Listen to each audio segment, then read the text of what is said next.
Oi galera, nós vamos começar hoje o nosso curso de Matemática Financeira para o concurso da Caixa Econômica 2012. Nós vamos trabalhar com videoaulas, explicando uma apostila que eu produzi para este específico concurso, que está de acordo com o edital. Então, vamos começar agora o nosso curso. Então pessoal, só explicando como é que vai funcionar o nosso trabalho. Nós temos uma apostila que ela é autodidática. Através dela você consegue entender todo o assunto que será abordado na prova da César Rio, trabalhando tópico a tópico do edital para que fique mais fácil o entendimento e a absorção do conteúdo exposto.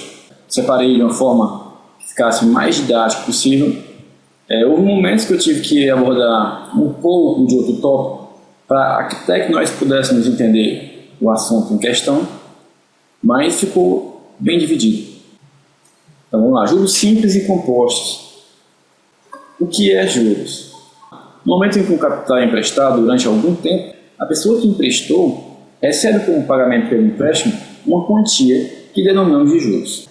Então, o que é que a gente vai chamar de montante? Montante é justamente a quantia que esse terceiro que recebeu o empréstimo vai devolver à pessoa que emprestou. A gente chama esse valor de montante, que é o valor inicial que a pessoa recebeu, mais os juros que ela vai ter que pagar. Logicamente, montante igual ao capital mais juros. Ou simplificando, M igual a C mais J, que é assim que nós vamos abordar. Taxa de juros. Taxa de juros, na verdade, é um tema que vai ser cobrado no segundo capítulo do nosso apostila. Mas é necessário que nós tenhamos algum conhecimento sobre taxa de juros, porque não vamos conseguir falar sobre juros simples ou compostos se não tivermos uma noção básica do que é taxa de juros. Então, eu adiantei esse assunto, mas ainda assim será abordado no segundo capítulo. Então, vamos lá.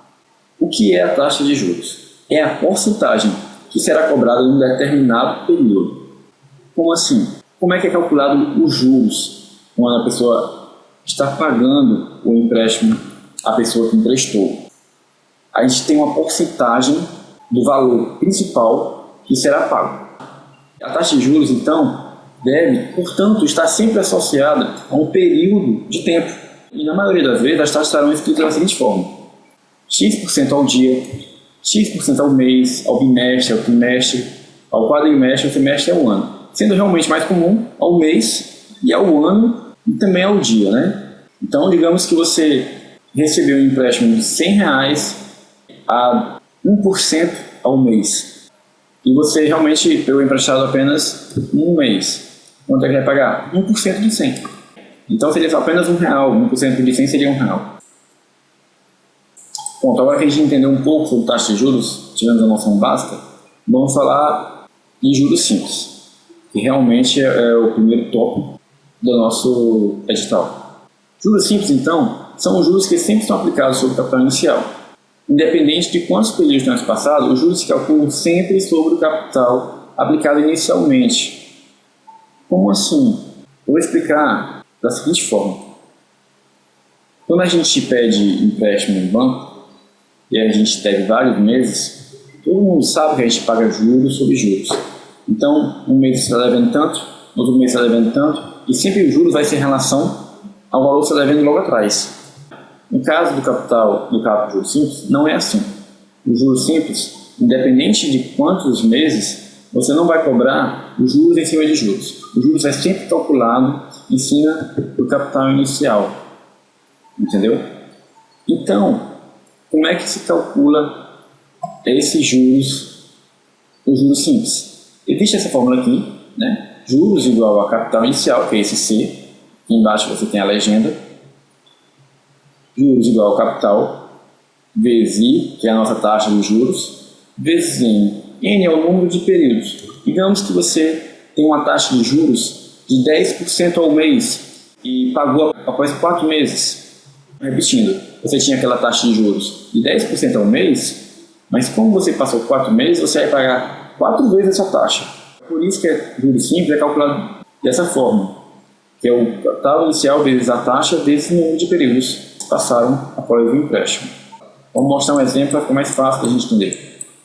Carlos emprestou R$ 1.500 para seu irmão Roberto.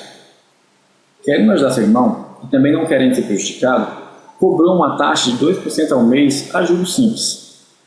Qual a quantia paga a Carlos, sabendo que o Roberto pagou seu irmão após 4 meses?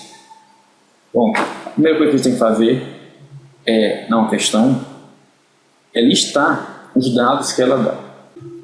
Nós temos aqui capital inicial, que ele forneceu, é o nosso R$ 1.500. É o capital inicialmente emprestado. A taxa de juros ele também forneceu, 2% ao mês, a juros simples. Número de período, N igual a 4. 4 meses, seriam 4 períodos. Utilizando a fórmula já fornecida, é só substituir. 1.500 está aqui no capital inicial. Só um detalhe. Na questão, normalmente ele vai dar assim, 2% ao mês. 2% não é o que nós utilizaremos na fórmula.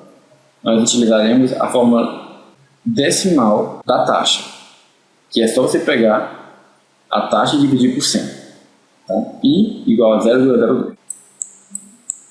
Então, calculando aqui, achamos que os juros pagos pelo irmão foi de apenas R$ 120. Então, ao somarmos o capital inicial, temos um montante. Lembrando que montante é igual a capital mais juros, então M vai ser igual a 1.620. Roberto, então, pagou um valor de 1.620 após 4 meses. Galera, agora nós vamos ver como isso é cobrado na Sérgio Granrio. Um aplicador realizou um investimento cujo valor de resgate é de R$ 80 mil. Sabendo que a taxa de juros simples é de 3,5% ao mês e que faltam 5 meses para o resgate, o valor da aplicação em reais foi de... Nós temos aqui as opções. Então, como é que a gente resolve esse tipo de questão?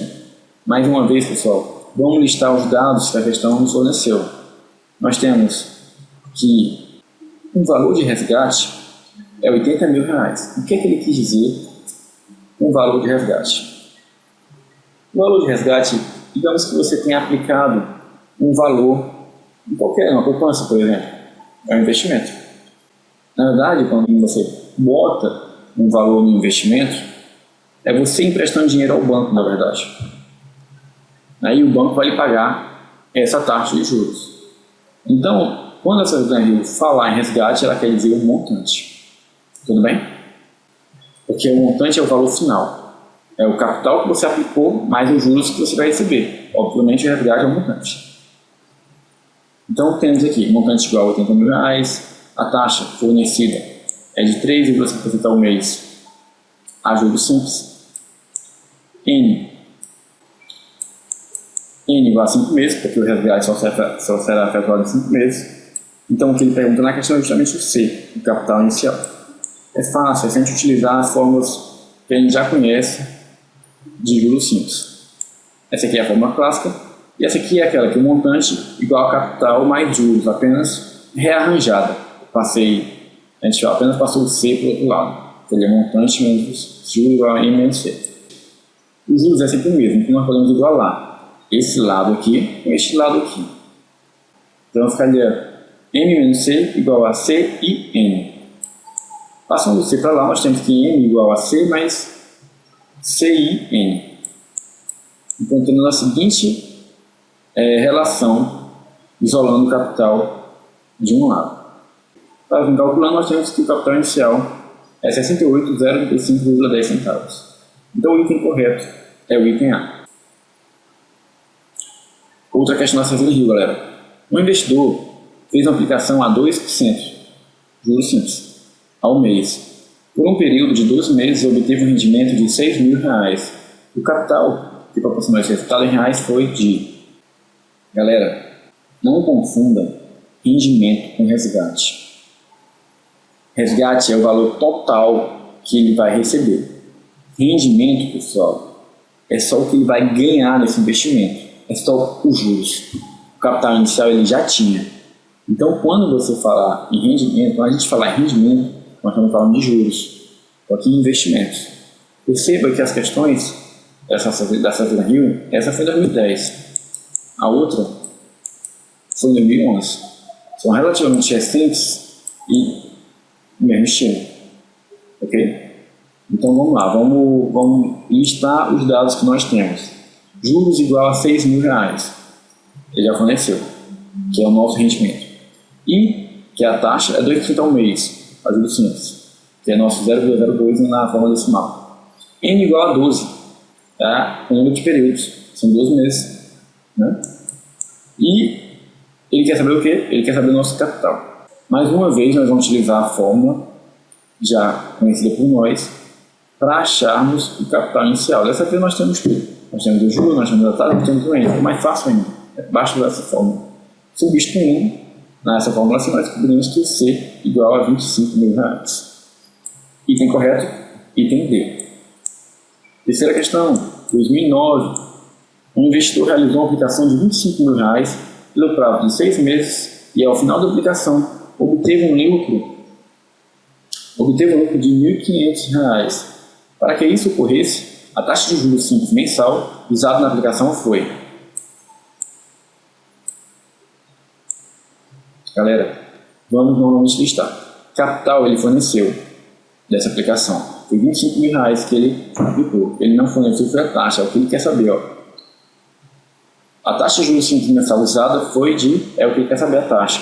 Ele deu, N foi 6 meses, e ele deu que os juros ganho foi de R$1.500. Mais uma vez, é pura aplicação da fórmula. Tá ok?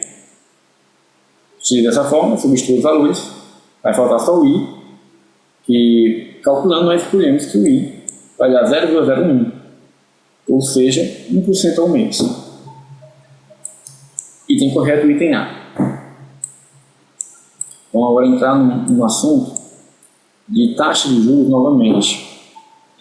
Esse é mais um assunto que nós vamos ter que adiantar do nosso segundo capítulo, para que nós possamos resolver mais algumas questões dessa CDR. Então vamos lá. Duas taxas são ditas proporcionais quando seus valores são proporcionais aos seus respectivos prazos. Exemplo, as taxas de 36% ao ano e 3% ao mês são proporcionais. Pense, 36% ao ano, um ano tem quantos meses? 12. Certo? Então ele está dizendo que 36% é a taxa de juros em 12 meses. E ele está perguntando se 3% ao mês é proporcional a ele. É muito fácil comprovar isso. Basta que nós façamos uma regra de 3 simples. Temos aqui 36% correspondem a 12 meses, enquanto 3% corresponde a um mês. Calculando a regra de 3, né? 36 vezes 1 igual a 3 vezes 2. Nós temos que aqui vai dar 36 e aqui também vai dar 36. Então nós percebemos que essa igualdade de 36% significa que realmente as taxas são proporcionais. Então vamos lá. Desperate and broken, the sound of a fight. Father has spoken.